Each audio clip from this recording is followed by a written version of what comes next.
Bonjour à tous, j'espère que vous allez bien. On se retrouve aujourd'hui pour créer des étiquettes avec le Smart Label de chez Cricut. Donc je vais enchaîner tout de suite donc avec la police d'écriture parce que je sais qu'on va me la demander puisque à chaque fois on me la demande. C'est vrai qu'elle est très jolie cette écriture, donc c'est l'écriture Easton, donc vous pourrez du coup facilement la retrouver dans la barre de recherche, on verra ça tout à l'heure.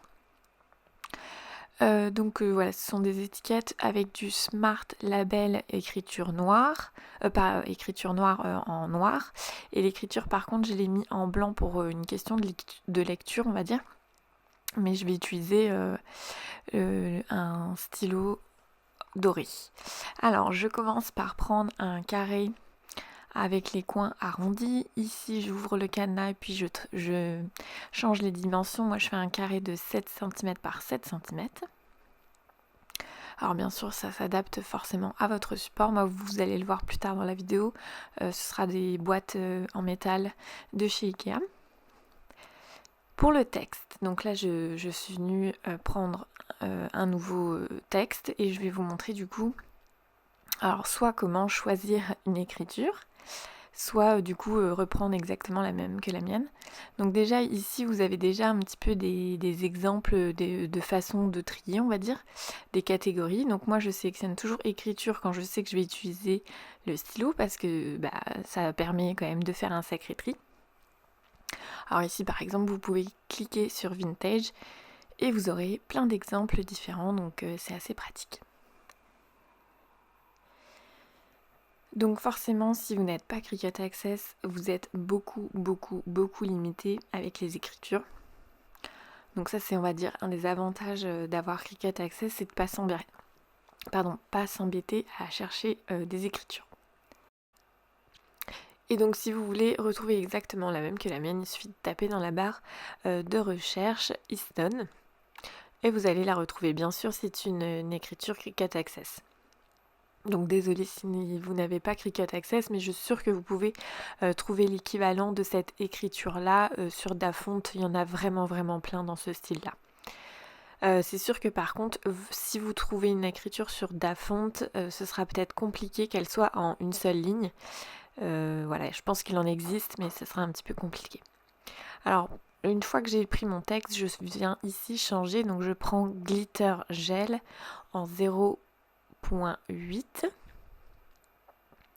et je suis venue changer la couleur. Alors là j'ai remis blanc, mais encore une fois moi je vais pas prendre un gel opaque, là je vais prendre les métalliques effets, enfin oui c'est ça, le doré effet métallique.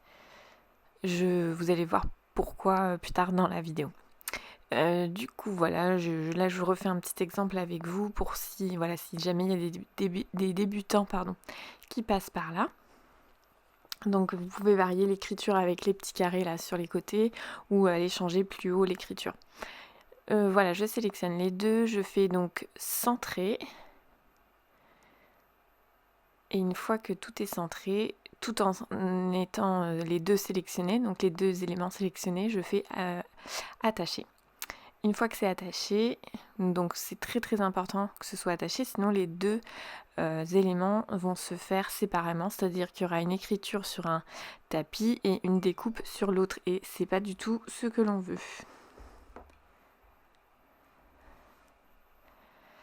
Donc là moi je cache du coup ce qui m'intéresse pas parce que j'en ai pas besoin. Et on va voir ensemble le choix des matériaux. Donc moi, alors forcément le Smart Vinyl, si vous avez une Cricut Maker Toy, il n'y a pas besoin de tapis, mais moi j'ai la Maker, donc j'ai besoin d'un tapis.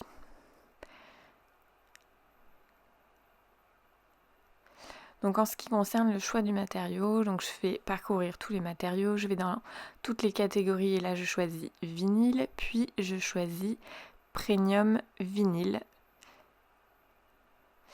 Voilà, je clique sur terminer. En ce qui concerne la pression, je n'ai pas changé. Et puis voilà, là il y a par exemple le stylo écrit white, mais encore une fois, moi je vais prendre le doré métallique. Voilà, donc on va passer à la création ensemble.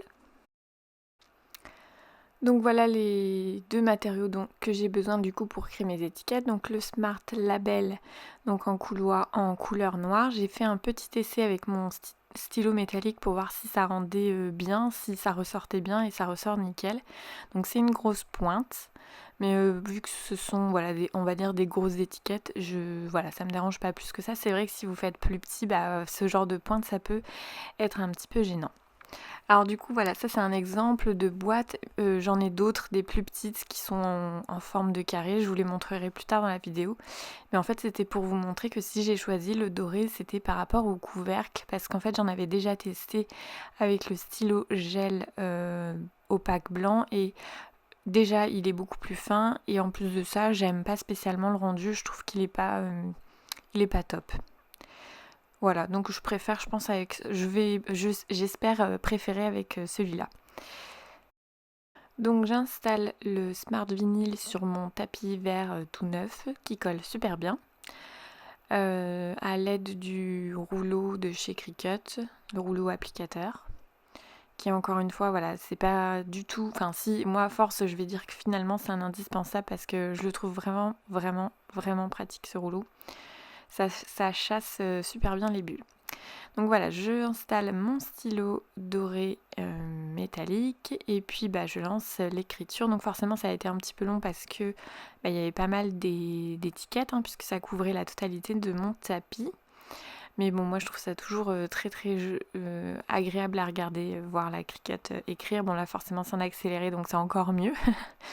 Mais voilà, donc forcément ça prend un petit peu de temps, mais bon, c'est une bonne chose de fait parce que ce projet-là, je voulais le faire depuis, je pense, depuis que le Smart Vinyl inscriptible là, est sorti, donc c'était l'année dernière, en fin d'année. Donc voilà, là je prends du coup une étiquette, ça se décolle super bien. Et puis voilà, je colle donc sur mes petites boîtes. Donc celles-là, ce sont des petites boîtes carrées comparé à l'autre que je vous ai montré en début de vidéo.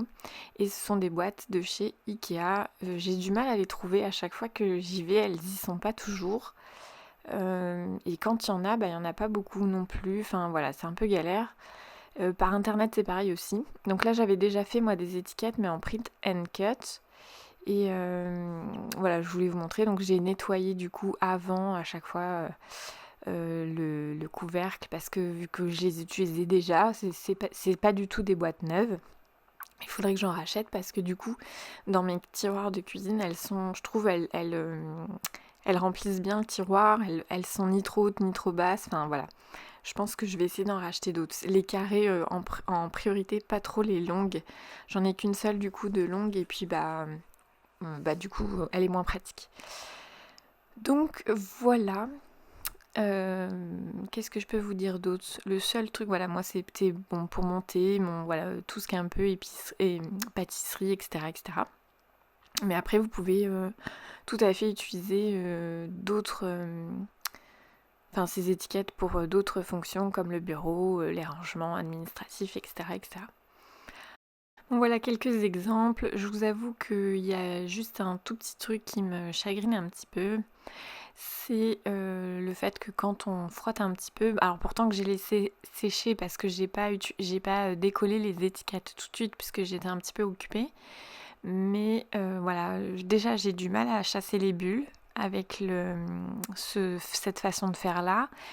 J'ai du mal à chasser les bulles parce que j'ose pas trop frotter de peur de virer l'écriture qui soit pas tout à fait sec. En plus, voilà, les mains ça peut être un petit peu moite, on va dire.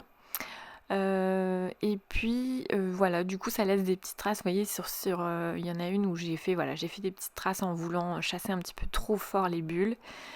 Donc voilà, bon, pour la cuisine on va dire que de toute façon elles resteront probablement pas 100% intactes, surtout que mon fils a tendance à jouer avec. Vu que c'est un tiroir qui est accessible à lui, je peux pas mettre de protection là pour pas qu'il ouvre, donc voilà. Heureusement, il a du mal à les ouvrir par contre. Ouais, je préfère les étiquettes en print and cut. Mais voilà, bon, je suis quand même très contente d'avoir fait ce genre d'étiquette quand même, parce que du coup elle matche super bien je trouve entre le noir et le doré. Voilà, on a là vraiment l'impression que c'était des étiquettes faites pour mes pots. Voilà, j'espère que cette vidéo vous aura inspiré et je vous dis à très bientôt dans une prochaine vidéo. À bientôt!